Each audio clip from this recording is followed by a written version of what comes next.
Demitido o técnico do Cruzeiro. A diretoria mandou embora Rogério Ceni. Pede demissão o técnico do São Paulo, Cuca, se mandou, sabendo que não faria muita coisa a mais depois de um período tão ruim do time de futebol do São Paulo, tão caro o time de futebol do São Paulo no Campeonato Brasileiro.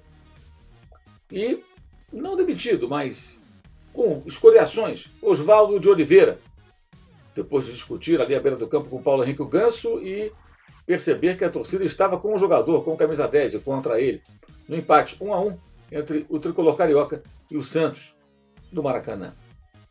Uma quinta-feira complicada para técnicos famosos, né? Rogério, não pelos títulos, porque são ainda alguns títulos pelo Fortaleza, mas é um técnico ainda iniciante. Cuca, pelo tempo de estrada e conquistas, assim como Oswaldo. Bem, fica muito claro que, primeiro, no caso do Rogério e também no caso de Oswaldo, os jogadores de futebol parecem cada vez mais, ou não sei se cada vez mais, mas nesse momento, especificamente em alguns clubes, tendo uma força muito grande, né? E a insubordinação, digamos assim, pouca importância para a chamada hierarquia parece imperar em alguns ambientes futebolísticos pelo país. Rogério foi praticamente desafiado pelos jogadores e perdeu a queda de braço. Foi demitido pelos dirigentes que o contrataram. Bem, estava na cara, né? Rogério se arriscou muito ao aceitar a proposta do Cruzeiro. Poderia ter permanecido lá no Fortaleza, falávamos isso lá quando houve a contratação, e terminando o ano mantendo o Fortaleza na primeira divisão, teria aí todo o mercado à sua disposição, com boas oportunidades, muito provavelmente. Acabou aceitando a proposta do Cruzeiro, que é um grande clube, mas vive o seu momento mais crítico em toda a história, e tem, além de dirigentes complicados, um elenco complicado. Temia-se muito a relação com os cartolas, mas foi no vestiário que as coisas se complicaram para Rogério Ceni. Errou na escolha, mas honestamente eu acho que o Rogério não erra ao não ceder a pressões dos jogadores de um elenco mimado, um elenco formado por jogadores experientes, mas que pelo jeito não querem, digamos assim, pensar primeiro no clube, né? Querem pensar no ambiente que lhes favorece, parecer isso. Enfim, difícil a situação do Cruzeiro. No caso do Fluminense, além da crise, o time saiu até da zona de rebaixamento com esse empate com o Santos. O Cruzeiro está atrás do Fluminense, segue na zona da degola, mas a falta de perspectiva vendo a equipe jogar. Situação muito complicada mesmo. Embora tenha conseguido esse empate com o Santos, graças também a um gol contra, inesperado. Mas até que o Fluminense teve algumas oportunidades. O Santos caiu muito, de fato, nas rodadas mais recentes, e se tivesse no momento melhor, provavelmente teria vencido no Maracanã.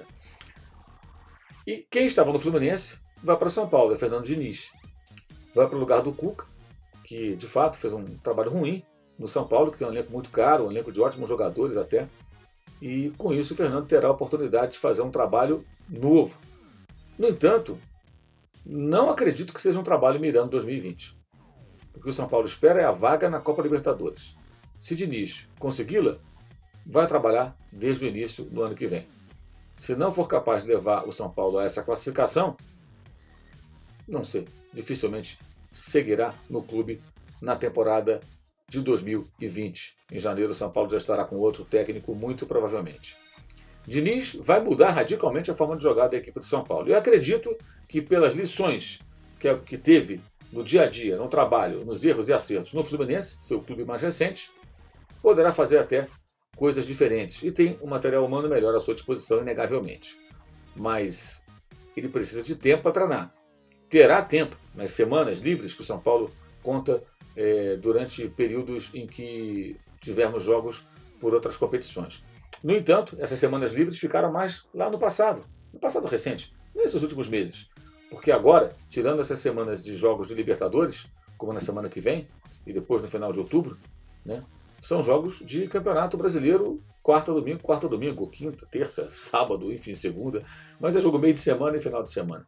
Então o São Paulo não deverá ter tanto tempo como já teve com o Cuca. Tempo desperdiçado. que com o Diniz possivelmente teria sido mais bem aproveitado. Mas, com o seu tempo, ele será pressionado a fazer o time jogar e vencer, para conseguir levar o São Paulo a algum lugar. É a melhor oportunidade para o técnico que saiu do Fluminense? Por um lado, sim, pelo elenco que o São Paulo possui. Por outro, não, pela pressão muito grande, um clube que há muito tempo não conquista títulos importantes.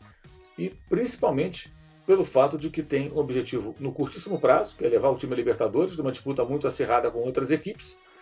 O próprio Internacional entrou nessa disputa, que agora, já que não ganhou a Copa do Brasil, também está fora da Libertadores. O Grêmio, se sair da Libertadores, será outro que vai entrar com tudo nessa briga por uma das vagas na fase de grupos da Copa Libertadores da América de 2020.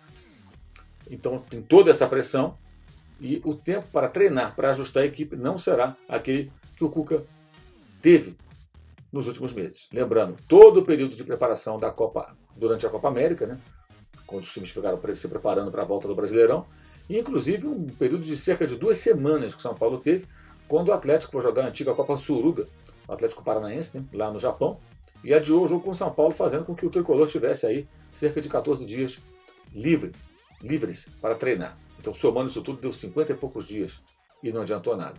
Com o Diniz, acho que teria ocorrido algum avanço no desenvolvimento da equipe, mas isso já passou. Esse tempo não voltará mais e o Fernando vai ter que trabalhar contra o relógio, contra a tabela de classificação, fazendo com que o São Paulo jogue rapidamente e bem. Mas há uma perspectiva, o que você não encontra quando vê times com muitos recursos até, sem conseguir render, sem conseguir apresentar nada de novo. Pelo menos o São Paulo vê uma possibilidade, digamos assim, de um progresso, mas num cenário muito desfavorável. E fica muito clara também a confusão que fazem os dirigentes tricolores. Os técnicos que são colocados no cargo e são afastados ou pedem demissão têm perfis muito diferentes uns dos outros. O São Paulo não tem a menor ideia do que busca para o seu futebol. Saudações!